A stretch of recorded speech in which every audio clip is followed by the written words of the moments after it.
warahmatullahi wabarakatuh. Waalaikumsalam warahmatullahi wabarakatuh.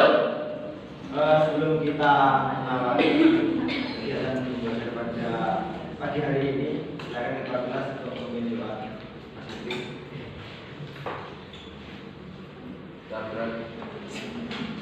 Doa mulai.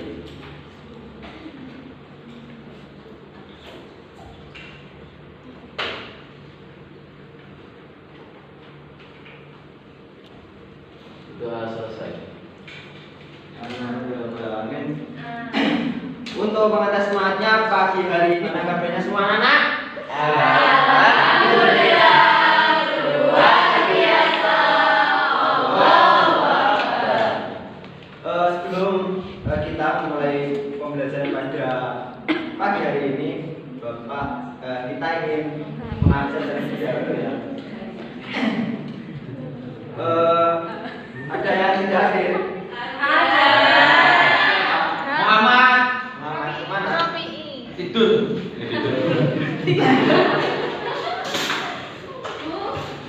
Ada lagi tidak hadir? Kalau makan lima ya? Ya. Ada yang tidak hadir? Sebelum kita mengawali pembelajaran kita, kita akan perkenalkan dulu. Saya sendiri Muhammad Rafi'i. Di samping saya ada, dan di samping saya ada. Selanjutnya kemarin kita sudah mempelajari apa ya? Gender. Kemarin dari Bapak Guru ya, dari Bapak Guru sudah memahami mengenai konsep gender, terus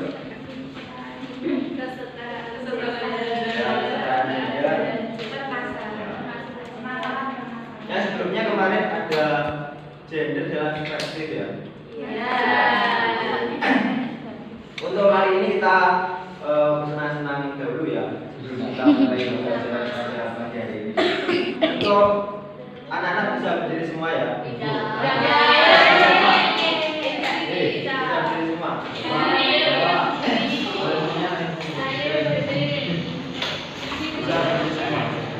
Saya sudah berdiri. Boleh.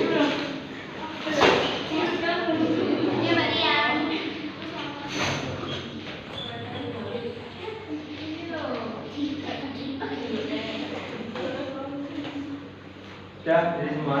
Dari tadi. Agak ke belakang yang lagi. Ya. Apa lagunya Kok Ibu dan Ayah?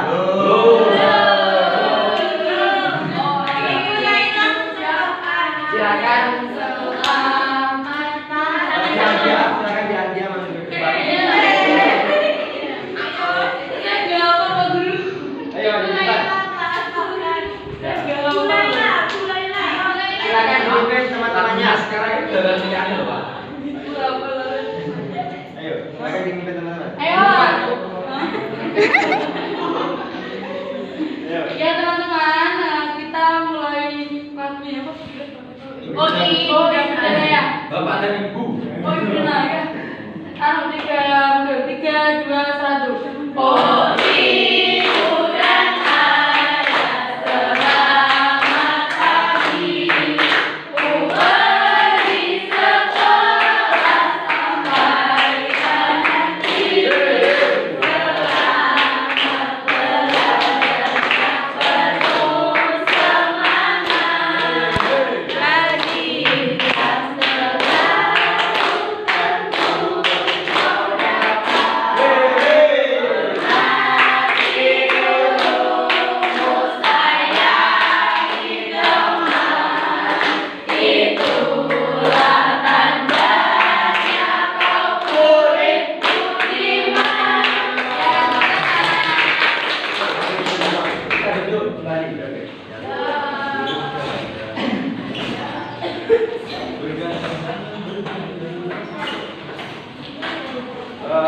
diatur dulunya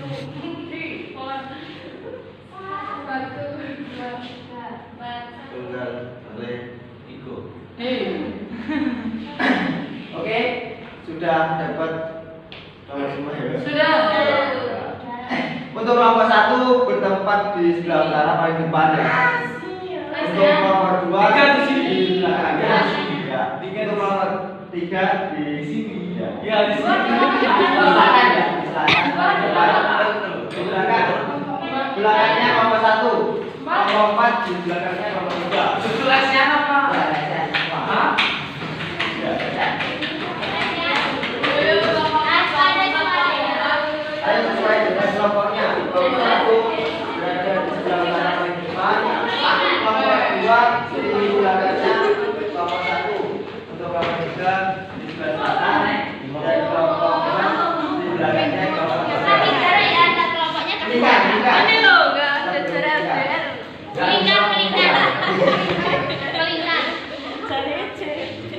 Hei. Melingkar ya. Melingkar. Sudah melingkar.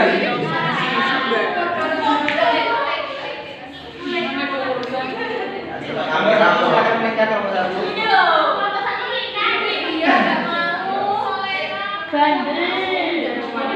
Kelompok 1 silakan melingkar.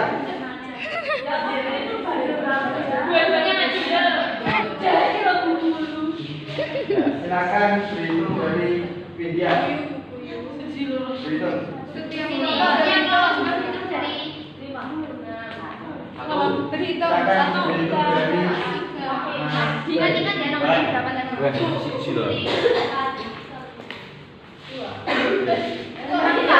Tembaknya semua.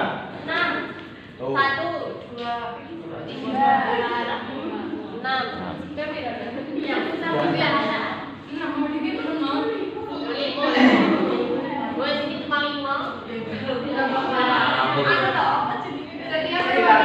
Kelompok maju ke depan untuk Sip, ya. mengambil materi. Ketua kelompok maju ke depan ya. Dan kelompok berdiri. Peran negara keluar.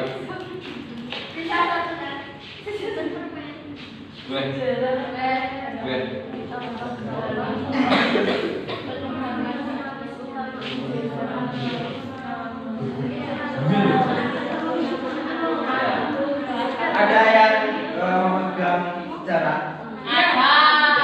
Kelompok berapa? Kelompok 4. Terus peran negara.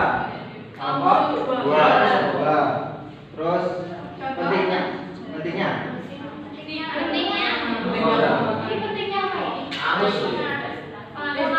Pengaruh sama pengaruh. Pengarus.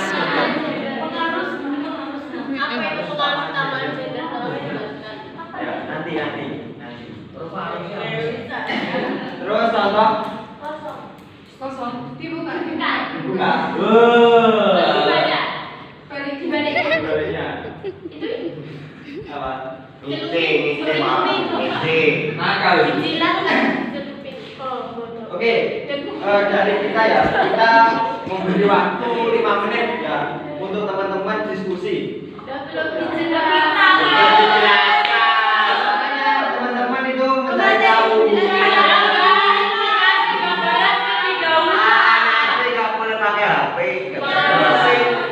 Bisa nggak boleh pakai HP ya? Nggak boleh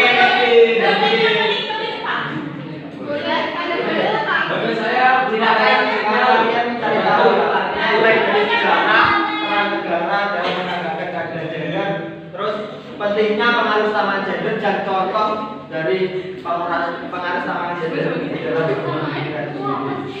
Ya, itu. Pertanyaan. Oke, untuk diskusi dimulai dari sekarang. Berapa menit? 5 menit. Ya. 5 menit. Pak, gak ada sinyal. Lemes ini. Emang nggak punya aplikasi? Ini nggak punya. Silakan didiskusikan sama temannya.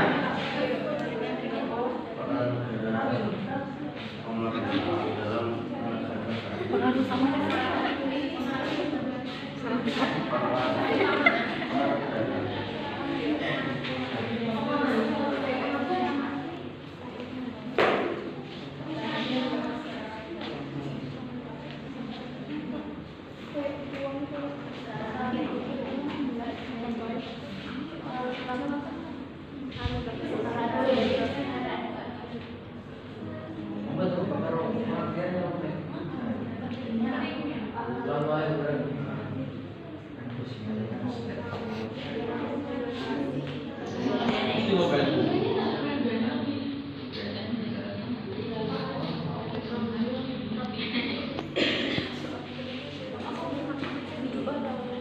Ya.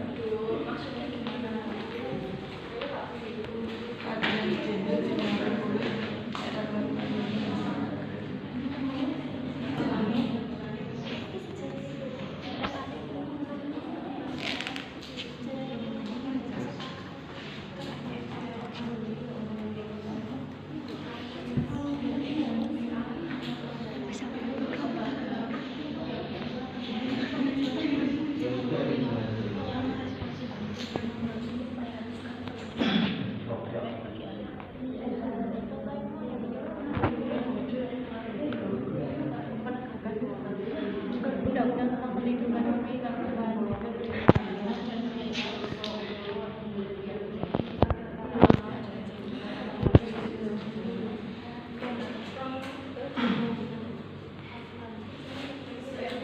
Oke, waktu habis. Waktu habis. Waktu habis. Selesai ya, selesai dulu, selesai. Katanya masih belum Selesai, selesaikan. Waktu habis. Oke. Sudah semua? Sudah mendapatkan informasi semua? Dari nomor 1, 2, 3, dan 4 sudah semua? Oke. Yang selanjutnya kita akan mengundi ya. Nanti yang mau presentasi siapa? Silakan dari ketua kelompok ambil nomor undian. Jangan lupa diingat-ingat namanya ada berapa. Aku lain. Pasti. Jangan dibuka dulu, jangan dibuka dulu. Jangan dibuka dulu. Tenang, tenang. Nanti kaget.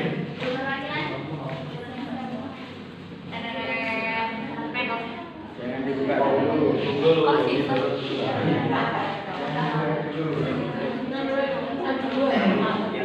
Dalam hitungan 1, 2, 3 silakan dibuka.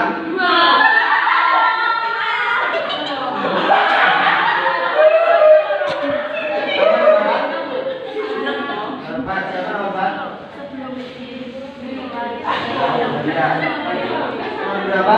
Nomor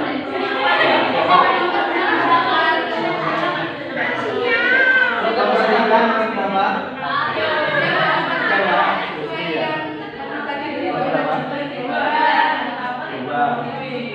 Siapa?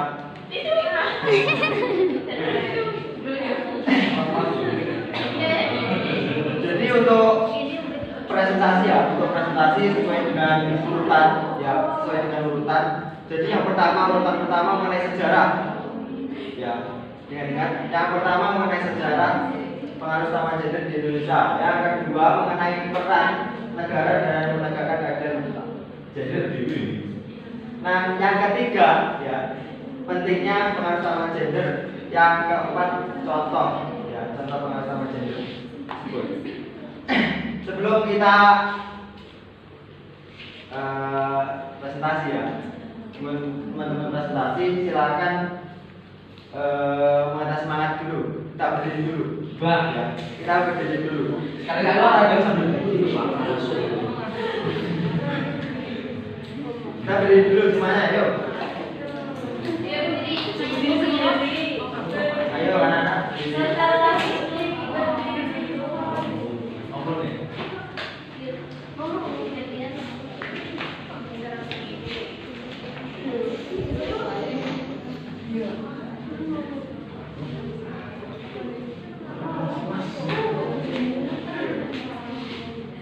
Mungkin ada yang mau mimpin speaking di depan.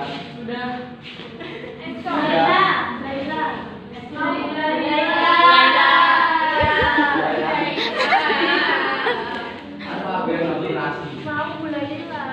Ayo, kalau nggak ada, bapak guru ya.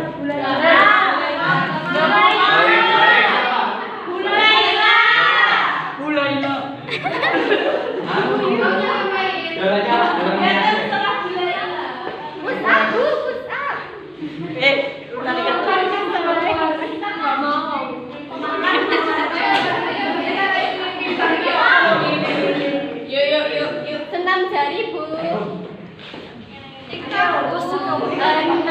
Lah aku nek guri gak ketok.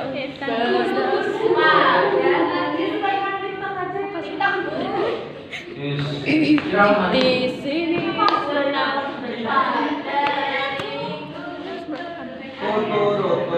sudah kelar, Pak. Ayo nyanyi bersama-sama naik depan ya. udah biasa aja, Bu ya. Gak ada bilangannya, Bu. Ada. Ayo pipet. Ayo. Kiu kiu kiu kiu.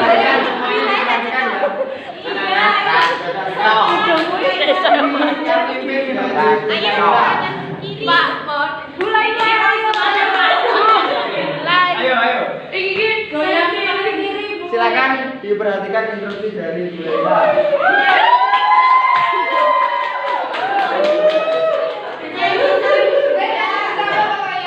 Gerakannya dibuat sendiri.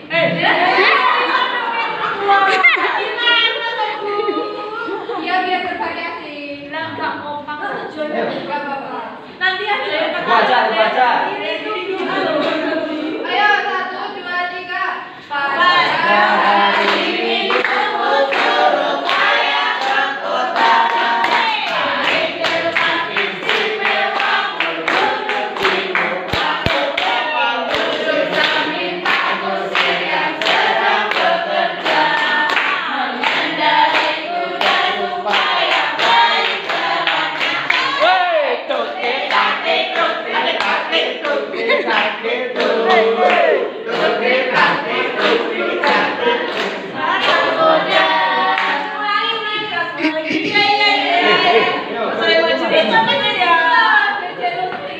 Ayo ulangi satu kali lagi. yang gemas Gerakan. Ayo yang gembira maju di depan lagi. Ayo, maju. Ada TikTok gitu kan? Ayo maju ayo gimana? Iya, ya. Satu TikTok, Pak. Ayo semua, ayo. Iya gimana kita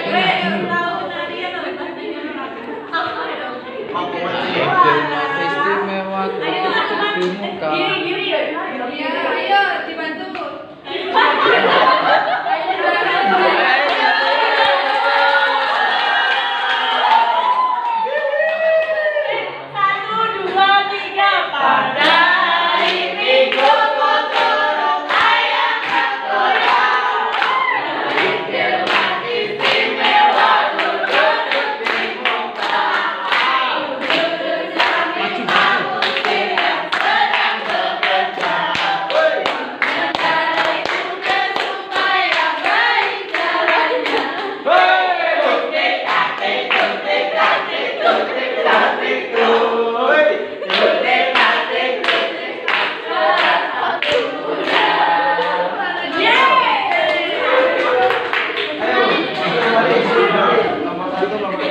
Nomor 3 dan nomor 4. Masih ingat yang tadi yang pertama? Mana yang apa? Sejarah. Kita kelompok sejarah. Siapa yang? Sini. Ya.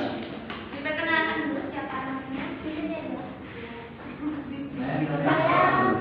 Diperhatikan semua. Perwakilan dari kelompok 4 akan mempresentasikan tentang sejarah pengaruh utamaan gender di Indonesia.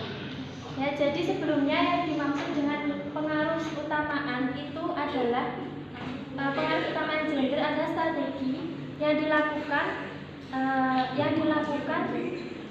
untuk mewujudkan kesetaraan gender. Jadi kearus utamaan itu adalah sebuah strategi yang dilakukan untuk bagaimana gender itu agar bisa setara. Jadi sejarah dari pengaruh utamaan gender di Indonesia itu dimulai pada masa ketika Raden Ajeng Kartini. Ya, di situ di dunia pendidikan itu terjadi perbedaan antara laki-laki dan perempuan. Kemudian itu pada masa tersebut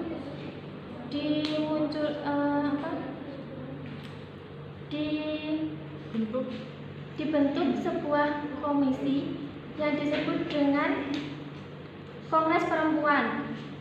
Karena pada zaman tersebut kan muncul benih-benih gerakan ketidaksetaraan gender tersebut. Kemudian berkembang pada tahun 1970 sampai 1980-an itu berkembanglah swadaya yang lembaga swadaya masyarakat. Lembaga swadaya masyarakat tersebut itu digunakan untuk yaitu tadi menyetarakan ke perbedaan gender tersebut. Kemudian pada zaman era Habibie sampai pada masa ini itu dibentuklah Komnas HAM untuk melindungi kesetaraan gender tersebut. Jadi hal tersebutlah sejarah persamaan gender yang ada di Indonesia. Ya. Beri pesan.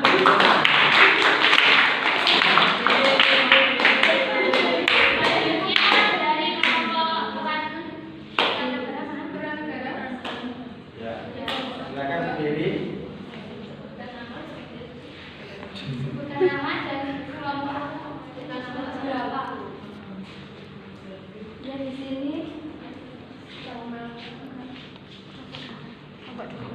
Ya, di sini akan menjelaskan dari kelompok 2 ya, mengenai peran negara pemerintah dalam menegakkan keadilan gender di Indonesia. Nah, jaminan perlindungan dan keadilan di semua bidang kehidupan merupakan hak setiap warga negara sebagaimana amanat konstitusi. Dan itu sudah seharusnya proses hukum selalu dan tetap mempertimbangkan kebutuhan, aspirasi, dan kepentingan demi rasa keadilan bagi perempuan dan laki-laki. Hukum itu tidak hanya berupa peraturan sementara, melainkan sebuah sistem hukum yang meliputi substansi, struktur, dan kultur hukum. Oleh karena itu diperlukan langkah-langkah membangun hukum yang berkeadilan gender, mengintegrasikan perspektif gender, dan mengintegrasikan perspektif kepentingan terbaik bagi anak dalam rangka upaya memenuhi hak-haknya. Supaya upaya yang dilakukan itu tidak hanya mendorong kewajiban hukum yang berkeadilan gender, tetapi juga mengubah paradigma yang tidak adil sehingga gender menjadi berkeadilan. Pada akhirnya itu tercipta budaya hukum masyarakat yang berkeadilan gender. Dan di Indonesia ini sudah mengatur undang-undang tersebut. Terus ada juga lembaga masyarakat yang mengatur seperti Komnas HAM, Kementerian Pemberdayaan Perempuan dan Perlindungan Anak. Nah, apabila ada yang menyeleweng atau melanggar misalnya seperti kekerasan anak, seperti itu, di situ ada hukuman bagi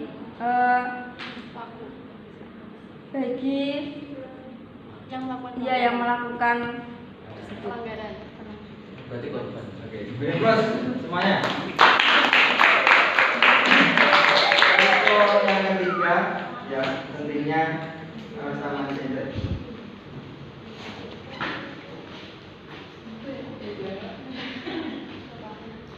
Saya perkenalkan nama saya Lutfi Basila dari kelompok 3 dengan nomor urut 1. Di sini saya akan menyampaikan sekilas tentang diskusi dari kelompok kami, kelompok kita yang berkelompok nama yang bernamakan kelompok 3, ya. Cukup sedikit karena apa? Nanti bisa diperjelas oleh dari Bapak Guru ataupun Ibu Guru yang menjadi pemateri pada siang hari ini. Yang kita bahas yaitu tentang pengaruh samaan gender. Pengaruh samaan gender sendiri itu adalah strategi yang dilakukan secara rasional dan sistematis untuk mencapai dan mewujudkan kesetaraan dan keadilan gender dalam sejumlah aspek kehidupan manusia melalui kebijakan dan program yang memperhatikan pengalamannya. Jadi untuk pengaruh samaan sendiri itu strategi, ya, yang dilakukan secara rasional untuk mencapai atau mewujudkan kesetaraan ataupun keadilan gender itu sendiri. Terus pentingnya kebersamaan yaitu untuk mewujudkan kesetaraan gender, bermakna bahwa laki-laki dan perempuan dapat berkembang optimal tanpa terkendala dengan jenis kelaminnya. Sedangkan keadilan gender bermakna bahwa laki-laki dan perempuan punya perbedaan kebutuhan yang harus dipenuhi. Nah, jadi poin di sini ketika ngomong gender kita tidak memperhatikan jenis kelaminnya, tapi lebih ke tentang bagaimana antara laki-laki dan perempuan itu mempunyai kedudukan yang sama tentang kalau masalah ngomong tentang keadilan ataupun kesetaraan itu sendiri. Ya, itu saja dari kelompok 3 sekilas. Wassalamualaikum warahmatullahi wabarakatuh. Waalaikumsalam warahmatullahi wabarakatuh. Terima semuanya. Dan selanjutnya mengenai contoh pengaruh samaan gender sendiri.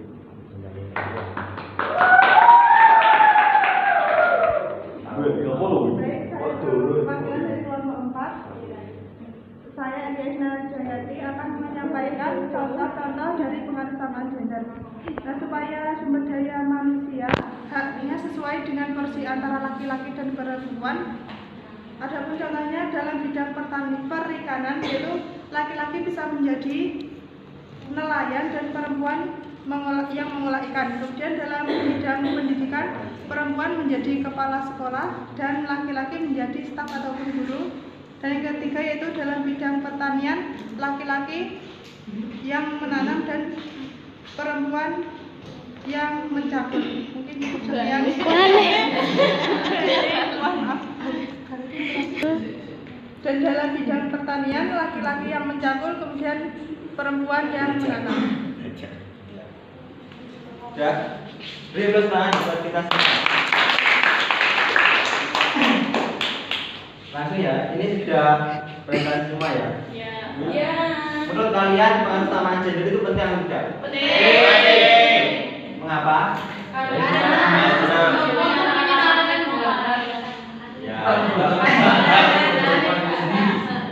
Jadi tadi kan sudah dijelaskan bahwa pengaruh samaan gender itu kan adalah sebuah strategi, ya, strategi yang dilakukan secara rasional, sistematis, ya, dalam mewujudkan kesetaraan dan keadilan gender di dalam sektor kehidupan manusia. Ya, contoh misal seperti halnya masyarakat, rumah tangga maupun negara, di mana kebijakan yang diatur, ya, kebijakan yang diatur itu bisa melalui sebuah program, ya, atas dasar sebuah inovasi, ya, terus sebuah permasalahan, ya, dari kaum laki-laki dan perempuan sendiri. Jadi melalui sebuah perencanaan, ya, terus pelaksanaan, ya, perencanaan, pelaksanaan, pemantauan dan evaluasi dari seluruh aspek yang ada di dalam kehidupan seperti itu.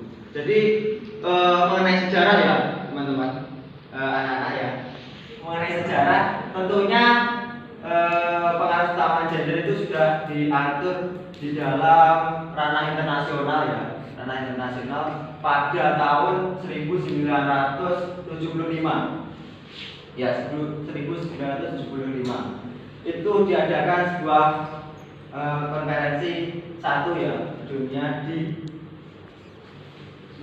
Meksiko, dan selanjutnya tahun 1980 ya 1980 diadakannya konferensi 2 yang bertempat di Stockholm ya, Stockholm, yang mendorong partisipasi perempuan dalam dunia pembangunan. Jadi bagaimana perempuan ya, bagaimana kaum perempuan di sini bisa berpartisipasi aktif dalam dunia pembangunan, bisa dalam masyarakat dan bernegara seperti itu. Dan dilanjut tahun 1985 diadakan konferensi 3 di Nairobi ya, di Nairobi yang menyuarakan tentang kesetaraan gender dan pentingnya perempuan dan laki-laki dalam proses pembangunan. Ya, jadi di sini dan konferensi 3 itu membicarakan mengenai kesetaraan gender ya. Jadi bagaimana laki-laki ya, kaum laki-laki dan perempuan itu bisa setara dalam hak untuk memperjuangkan haknya ya, tanggung jawab dan sebagainya. Terus dilanjut pada tahun 1995 ya, dilanjut konferensi 4 ya, yang bertempat di Beijing ya, di Beijing yang di dalamnya itu mengkritik mengenai kebijaksanaan yang menafikan perempuan ya. Di sini kayak perempuan terlalu direndahkan, jadi dikritik di sini dalam konferensi 4 di Beijing ya. Kalau di Indonesia sendiri pada tahun 2000 ya, itu sudah dikeluarkan Impres ya, Impres nomor 9 ya, mengenai pelaksanaan PUG ya, pengaruh kesamaan gender. Jadi dalam Impres di sini setelah diatur di ranah internasional ya, PUG di sini Indonesia mengeluarkan Impres pada tahun 2000 ya, tadi 2000 yang di dalamnya itu mengharuskan pelaksanaan pengesamaan gender di sektor pembangunan ya. Jadi sangat penting di sini ketika kita berbicara mengenai pengesamaan gender. Jadi bagaimana pengesamaan gender di sini itu bisa ditegakkan di Indonesia sendiri. Jadi kalau berbicara mengenai pengaruh kesamaan gender di sini itu bukan rahasia lagi. Biar apa tujuannya? Biar dari kaum laki-laki ya, kaum laki-laki sama kaum perempuan ya, itu tidak ada diskriminasi dan marginalisasi. Ya. Paham? Paham? Ya. Jadi yang teman-teman lakukan ya, yang teman-teman diskusikan tadi mengenai sejarah, terus peran negara, terus pentingnya pengaruh utama gender dan contoh, itu tentunya sangat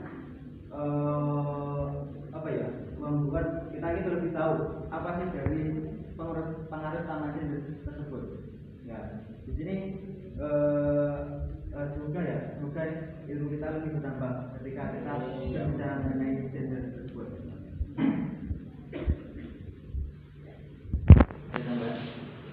Dan yang selanjutnya tadi kesimpulan dari peran negara dalam menegakkan keadilan gender di Indonesia. Peran negara itu ada 4 di semua sektor kehidupan manusia. Yang pertama ada di kebijakan publik.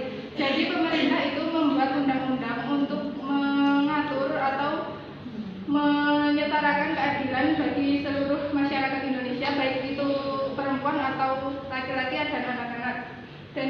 kedua adalah variabel organisasi, yakni indikatornya adalah perempuan dalam 6 organisasi penting yang ada di setiap lembaga negara. Yang pertama yaitu perempuan dalam anggota legislatif, yudikatif, eksekutif, akuntatif, konsultatif, serta birokrasi yang ada di Indonesia.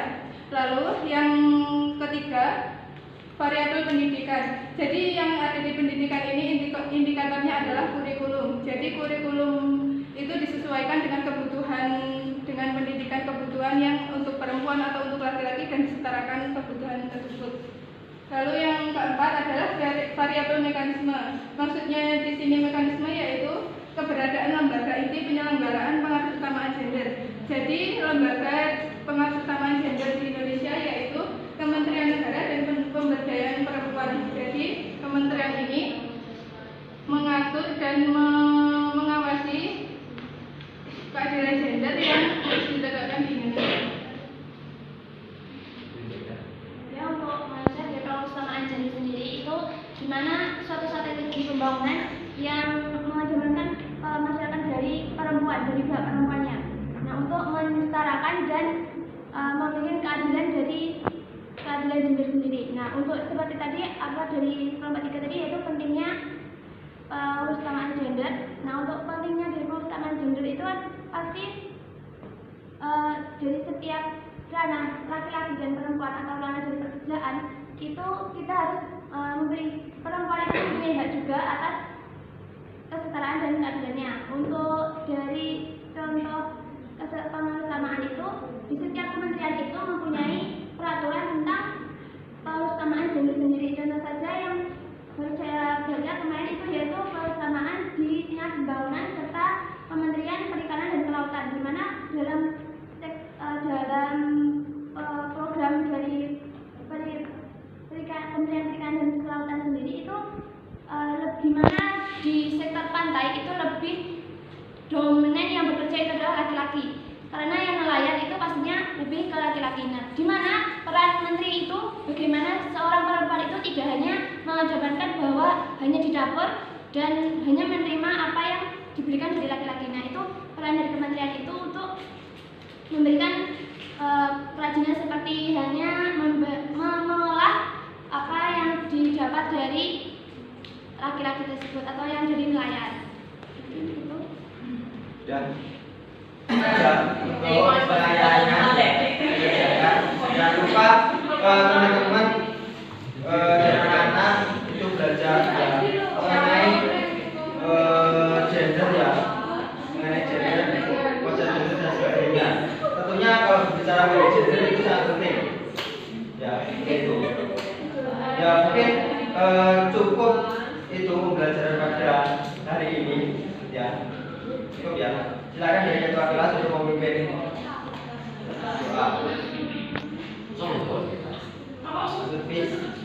Sabrak doa mulai.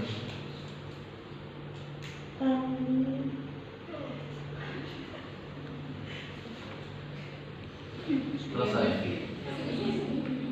Silakan kembali. Materi apabila ada kesalahan dalam tutur kata, mohon maaf. Aturan bila ada Assalamualaikum warahmatullahi wabarakatuh.